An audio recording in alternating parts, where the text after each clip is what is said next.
जिनके लिए आज हम सब यहाँ पर एकत्रित हैं, जिन्हें हम नमन कर रहे हैं। और 25 सितंबर का ये दिन हम सभी भारतीय जनता पार्टी के कार्यकर्ताओं के लिए वो अमूल्य दिन के रूप में हम इसे याद करते हैं, जब एक ऐसा विराट व्यक्तित्व जिसने हम सभी लोगों को एक नया पथ हम सभी लोगों के लिए प्रशस्त किया और हम सब उस मार्ग पे चलने का संकल्प लेते हैं। ये 25 सितंबर का दिन हम सब के लिए बेहद अमूल्य है। उनके चरणों में प्रणाम करते हुए आज के इस कार्यक्रम में मंच पर आसीन भारतीय जनता पार्टी के राष्ट्रीय उपाध्यक्ष माननीय श्याम जाजू जी, केंद्रीय मंत्री माननीय डॉक्टर हर्षवर्धन जी, पूरे संगठन को जो एक दिशा देते हैं और बेहद मेहनत से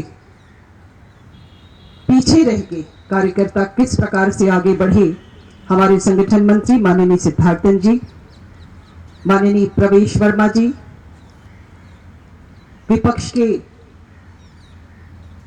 दिल्ली प्रदेश में नेता प्रतिपक्ष माननीय रामवीर विदोड़ी जी, पूरे कार्यक्रम का बेहतरीन से संचालन कर रहे माननीय राजेश भाटिया जी, यहाँ पर उपस्थित मेरे सभी कार्यकर्ता भाइयों और बहनों, जिस विराट व्यक्तित्व के विषय पर हम सब आज यहाँ पर एकत्रित हुए हैं, उनके व्यक्तित्व का एक सबसे बड़ा उदाहरण था।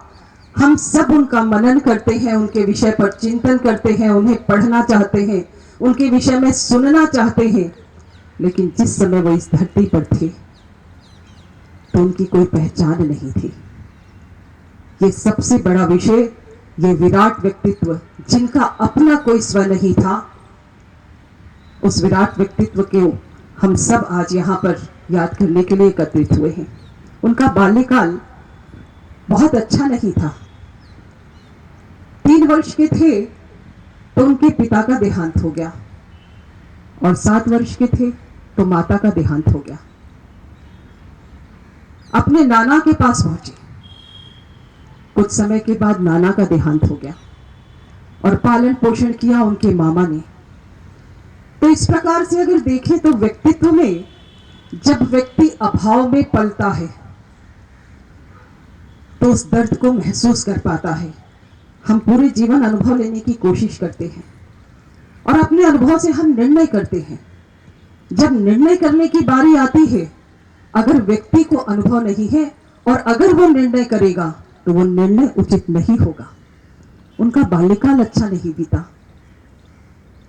और बाल्यकाल में उन्होंने जिन परेशानियों को देखा, जिस गरीबी को देखा, क्योंकि माननीय पंडित दीनदयाल उपाध्याय जी के परिवार भी कोई बहुत उच्च वर्गीय परिवार नहीं था, एक निम्न मध्य परिवार था। और ये मध्यम परिवार जिस प्रकार से अपनी रोजी रोटी के लिए जूझता है, बढ़ता है, उन्होंने उसे बहुत करीब से देखा।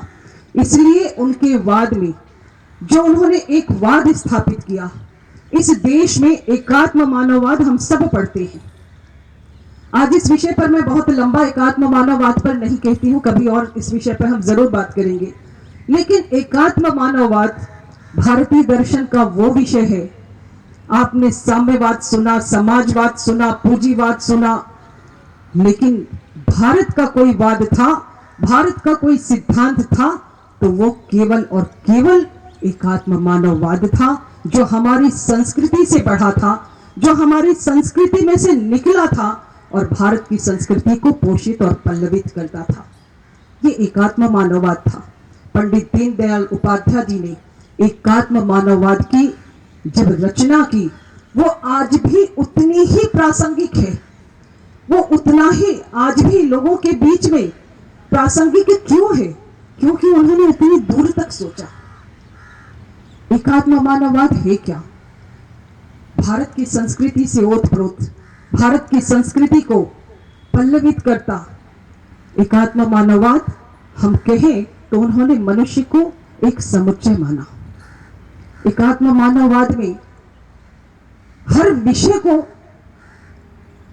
समाहित किया गया, पूरी समग्रता के साथ, पूरी संतुलित भावना के साथ में एकात्म मानववाद को भारत की संस्कृति के साथ में समाहित किया गया।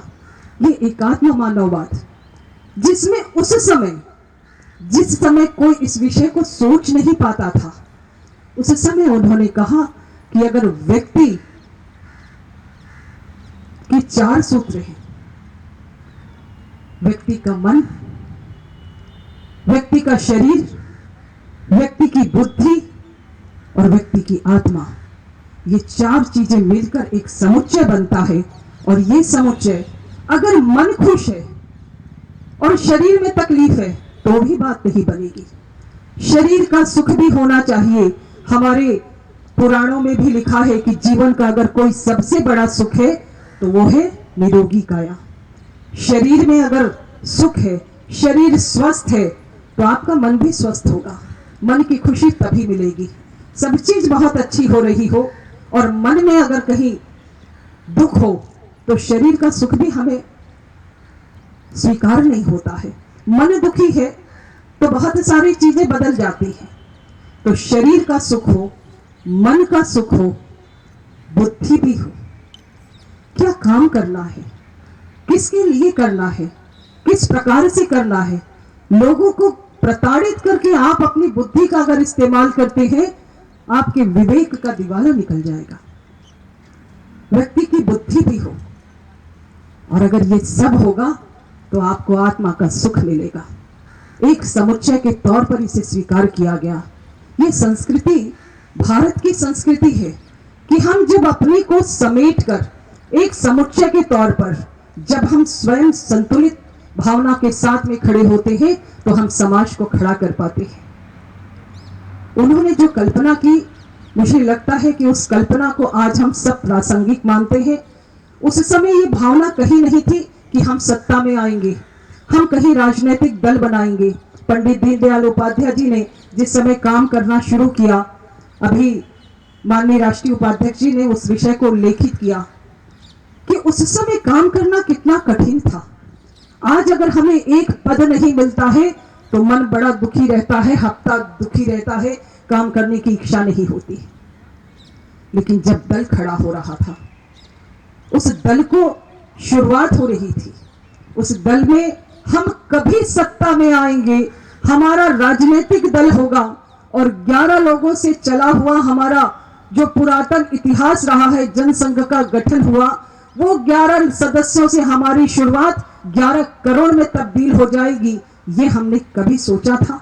लेकिन आज हम सबसे देश के विशाल राजनीतिक दल के तौर पर अगर अपनी पहचान बनाते हैं तो हमने उस वाद के साथ में लगातार प्रयास किया। भारतीय जनता पार्टी के हर कार्यकर्ता ने किया और आज 11 करोड़ के हमारे विशाल जनसमूह के साथ हम देश का प्रतिनिधित्व करते हैं। देश का प्रतिनिधित्व बहुत मजबूती से कर रहे हैं।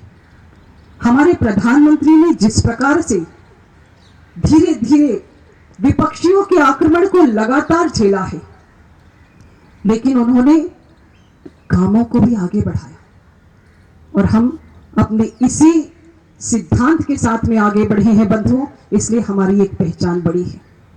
पंडित दीनदयाल उपाध्याय जी की जो मृत्यु हुई बहुत अल्पकाल में हो गई। अगर लंबा समय होता तो शायद राष्ट्र की का जो प्रतिबिंब है वो अलग होता। जिस रहस्यमय ढंग से उनकी मृत्यु हुई, आज तक उसका कहीं कोई छोर नहीं मिल पाया। जिस रहस्यमय ढंग से अल्पायु में उनका जाना हुआ, वो संगठन के लिए बेहद आघात का विषय था। उस आघात को पार्टी ने जिस नुकसान को झेला है, लेकिन हम सब कार्यकर्ताओं ने संकल्पित होकर आज के उनकी जयंती के अवसर पर संकल्प हम सब लोगों को लेना चाहिए कि हम उनकी भावना को, एकात्म मानववाद को लेकर चलेंगे। व्यक्ति स्वयं के लिए जीता है, लेकिन जिस समाज में रहता है उस समाज का अगर सबसे आखिरी व्यक्ति दुखी है तो समाज का विकास नहीं होगा। समाज का विकास नहीं होगा तो जिस समाज में आप रहते हैं आप स्वयं दुखी होंगे, आपका भी विकास बाधित होगा, जो दिखाई नहीं देगा। इस भावना के साथ में अंतिम छोर के व्यक्ति की चिंता करना, उसके विकास की बात करना, उसके विकास के लिए प्रयास